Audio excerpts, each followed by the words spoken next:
இறைவனிடம் வரங்கள் கேட்டேன், ஸ்வரங்களை அவனே கொடுத்தான். மனிதரில் இதை யாரும் அறிவாரோ? நான் பாடும் பாடல் எல்லாம் நான் பட்ட பாடே அன்றோ? பூமியில் இதை யாரும் உணர்வாரோ?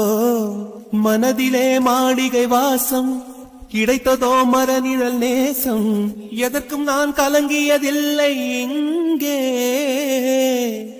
ராகம் உண்டு, தாளம் உண்டு, என்னை நானே தட்டிக் கொள்வேன். என் நெஞ்சில் உண்மை உண்டு, வேறென்ன வேண்டும்? என் மனவானில் சிறகை விரிக்கும் வண்ணப் பறவைகளே, என் கதையை கேட்டால் உங்கள் சிறகுகள் தன்னால் மூடிக்கொள்ளும். கலகல கலவென துள்ளி குதித்திடும் சின்னம் சிறுகலையே, என் நிலையை கேட்டால்